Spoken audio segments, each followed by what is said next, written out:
Hey everyone, and welcome to the channel. Today we'll be reviewing the figma E.M.M.I from Metroid Dread. Now this is the first figma they've ever done that isn't Samus in some way, shape or form, because they've done other M Samus both in the armor and Zero suit as well as the Prime Samus, and they are fantastic figures. Last year they did the Metroid Dread Samus, which is also incredible, and now they're doing E.M.M.I. Now, initially, I didn't really want this figure just because I don't have a huge attachment to E.M.M.I as like an antagonistic sort of character or enemy, but I did really like Dread and supporting the line so we can possibly get other characters in the future, or something that I wanted to do, and I thought it'd be nice to finally have a figure that actually pairs with a Samus instead of just having the Samus by themselves. So I went with this, and I was also put off by the price point because it was quite pricey, even by Figma standards of them being pricier than usual with lower quality in general. But whenever it's a Nintendo property, usually they pull out all the stops, so it's fine. Anyway, after all this, I decided to keep my pre-order, charged a lot for shipping, and I was a little bit confused.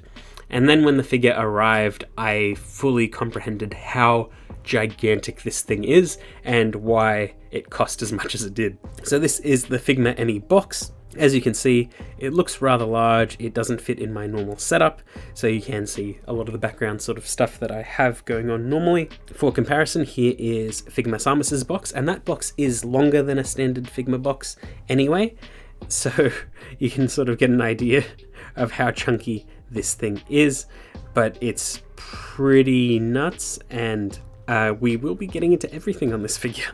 Anyway, it is the standard Figma box design, so window into the front with promo images all along. It's pretty typical of the line for many years at this point, but you can see it's just what we're used to, blown up a bit. But what we're interested in is the figure itself. So, taken out of the box with a little bit of difficulty, here is the E.M.M.I, and you can see what we get in the package. So we've got the figure itself, we've got an alternate head, an alternate face piece, accessories to swap out that face piece, as well as a base, and that's it. It seems like a fairly bare bones lineup, but realistically it's everything that you need for this figure beyond like a full armor color swap thing. I wouldn't have minded accessories for Samus, like an actual energy effect, because the previous Samuses did actually come with that, and the Dread one didn't, but it's neither here nor there. It would have been nice, but I'm okay that it's not there. But again, it is a fairly bare bones lineup, but that's mainly because the star of the show is the figure. So taken out of the box and put on a display, here is the E.M.M.I. Now, I've got them just in a very neutral pose. This is how they came out of the box, and weight distribution wise, they can hold themselves up just fine. I could elongate it to be standing a little bit taller, but I think that this is fairly indicative of what the E.M.M.I should probably look like height-wise. And you can see there is some incredible detail work here. It is just white, red, and black with like little hints of purple, but I think it's a really good design. It gives off that sort of cold, unfeeling atmosphere that the actual E.M.M.I did have, and the entire theme of Dread the game had, so I think it works quite well. This is the initial standard E.M.M.I that you see. It's the one that you saw in all the promo material, and it is the right choice for this figure. Like, I wouldn't have cared too much if it was like blue or yellow. It's the white that you should have gone with for this figure, and I'm glad that they did. But there is some fantastic paint work, mechanical detail. Everything looks game accurate. It does help that the game had 3D models, so that was probably ripped directly from it. But there's a lot going on design-wise, and the simple monochromatic style really helps bring that all out. Pretty much all of this figure is painted, so that's one thing that Figma has done consistently well, is that their figures are majority painted, instead of what Figuarts does, where it's majority plastic, so there's less paint to chip, but there's less paint, so it doesn't look as good most of the time. But Figuarts have got their style, Figmas have got theirs. In general, I've been going down on Figma because their articulation and quality control isn't very good, but when it comes to a Nintendo property, usually they have to deliver, and that is no different here. Looks fantastic. Now here is the E.M.M.I up against the Dread Samus, so you can see just how big the E.M.M.I is, and it's really cool, especially in just like a simple neutral pose. Like, this isn't even as tall as the E.M.M.I can get. So it's pretty nice.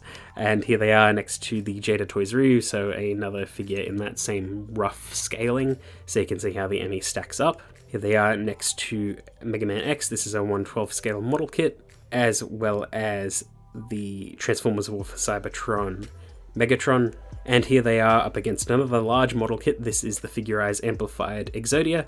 If you'd like to see any reviews on the figures that I showed during size comparison, let me know, because I'm not too sure if anyone wants to see those. But point is, E.M.M.I's pretty large, and it's probably the biggest Figma that I've ever had, and maybe the biggest one that I've ever seen. I'm sure there's something that I'm forgetting, because the Berserk ones were pretty large, but generally they were still smallish.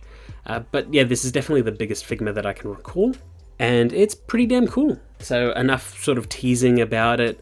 We should probably get right into the articulation, because this is where this figure absolutely shines. So there is a double ball joint in the head, so it's segmented. You can move it up and down pretty far. There's a little bit of side to side. You can extend it out a bit to get a little bit more movement, which is really cool. You can spin it all the way around to give sort of different feelings and looks of the eye, which is more relevant to the other faceplates. The shoulder pads can move around on a ball joint. The arms can move around on a ball joint. There is shoulder armor that can hinge out. The arms can swivel at the base of the shoulder. They can hinge out twice and extend. This is something from the games as well, and it's really good. It feels a bit loose, but it does hold its position just fine. The arms can shoot out from the forearm. All of the fingers are on ball joints, so they can move around just fine. There aren't additional hinges in it, it's just the ball, but it is pretty free. So the arm can spin all the way around without any issue as well. There's not really a butterfly, but that's fine. The torso is segmented in multiple parts, so it can move up and around, but you do have these pipes in the chest which can pop out of their sockets quite easily, but they do bend with the body, and it does create a cool little aesthetic change. The legs are on pretty free hinges, so they can spin all the way around and out. The legs can kick forward that far. There is a piston, which is cool. There's a, I don't really know how you'd describe it, but the legs bend inwards, and there is a hinge there as well. You can also extend the foot just a little bit. It is on a sort of like clicking joint, so it holds its position pretty well. And the feet are on a sort of pivoting hinge, so you can balance it around pretty well. And that's effectively all the posability that there is. It's interesting, it is somewhat limited, especially in the torso because of the pipes, and that the feet are somewhat limited because of how it pivots and how the full leg bends, but it's completely enough for what you need, and I imagine the legs are as limited as they are to support the rest of the weight of the figure, but you can play around with it and get some incredible poses. And it also helps having these additional faces. So we've got the simple mono eye that's piercing red. This is how you first encounter the E.M.M.I without any additional armor on it, and it's threatening and looks really, really cool. You can swap it out for the needle head, which is when it grabs Samus and you get a chance for like a sort of quick time recovery, and it looks really good as well. Looks better from the side, obviously, so you can see the actual needle face, but that's very well done. And then there is the armored sort of X face, and that looks really, really good as well. It is one of the other more iconic looks of the E.M.M.I, just looks more menacing, and when you have it crawling on all fours, looks more sort of like insect-like, and I think it works quite well. And again, getting the E.M.M.I into all of these poses is pretty easy, and I didn't really struggle with anything. It was just pretty damn easy to get it into anything. It holds its weight just fine.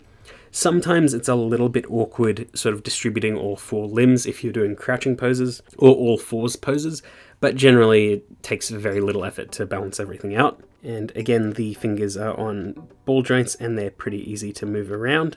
I will note that quality control wise, it is generally very, very good and all of the paint is good, but I did notice some actual nub marks on the fingers, so you can see where they're cut off from actual plastic runners like model kits, and it's a little bit of a shame, honestly, considering everything else is pretty much perfect. And some of the poses, especially when you're posing the figure, you will probably notice something like that because the fingers are right in your face. So it's a little bit of a shame to see that. But again, it's pretty damn good. It pairs perfectly with the Figma Samus, and the scale works beautifully. You almost didn't notice how big the E.M.M.I was until like you have them both together like this. And I'm fairly sure that the scale is correct. It seems correct, and I didn't really realize how big they were in the game. But it looks fantastic. I had a lot of fun playing around with this figure, and I could get pretty much everything from the promo images without issue. There is some little trickery going on, like how the E.M.M.I can't really like bend all the way backwards because of the pipes in its chest and back, so you sort of need to spin it and swap it all the way around to imitate some of the promo images they've got, but that's pretty minor, all things considered. But I will say that probably the most impressive thing about this entire figure is that you don't need the base. So it comes with a fully articulated stand like most Figma do, and it's actually a different stand than most of the other Figmas actually have. It's like more heavy duty, but you don't need it. Like, unless you were somehow doing like aerial poses or something, but even then I don't know if it would hold the weight of it in the air, and the plug is sort of like on the middle of the back, and I don't know, it just doesn't seem necessary. And like, it's cool to have, but like, you don't really need it. And I do like that sort of safety net that the base gives you, but honestly it feels unnecessary because the figure itself is so good. Maybe you could have invested that in another accessory or something like that. But I do like that we have it as backup in case this figure does actually weaken over time. But for now it holds every single pose just fine. I gave it a really good test run, and it's just pretty much flawless, all things considered. Is an absolutely incredible release from Figma, especially since they haven't been great in recent years, but whenever they do a massive licensed property like this, they really have to deliver, and it shows. Every single Nintendo Figma they've done, or at least most of the Nintendo Figmas they've done, have all been fantastic. Whether it's paint, articulation, or accessories, they're usually spot on. And I heard other ones like, say, Doom, aesthetically looks incredible. I don't know about how it actually stacks up. The Death Stranding ones look pretty good, but it's a lot of the more general release Figmas just tend to be a bit lacking, or reusing similar sculpts over and over and over again. I know I'm one to talk because I do all the SH Figuarts reviews, and like, what, 50% of them are like the 2.0 Goku body, and there's so many Gokus released in that line, but it's sort of more forgiven there because of the characters used, and that like there's not much you can do with Dragon Ball, honestly. Yes, they're milking the crap out of that franchise, and it may be a bit of a double standard that I'm happy with Figuarts but angry with Figma, but it's what I like, and I can't really change that, and I don't really want to. But look, if Figma consistently gets better again and their price points aren't insane, yeah, maybe I'd go for them more often. I'm not completely against the line, obviously, because I got the Metroid ones. I've got the Tears of the Kingdom Link on pre-order. As of recording, they've shown the painted Ganon as well as the prototype for Zelda, and I'll probably get those too. But in general, I'm not buying a lot of Figma. That's pretty much my point. But yeah, that's pretty much it. This is a fantastic release, and if you have the Samus, this one goes perfectly with it. If you just want a big menacing robot figure, this is great. But yeah, that's pretty much it. I hope you enjoyed that video, and I will see you all next time.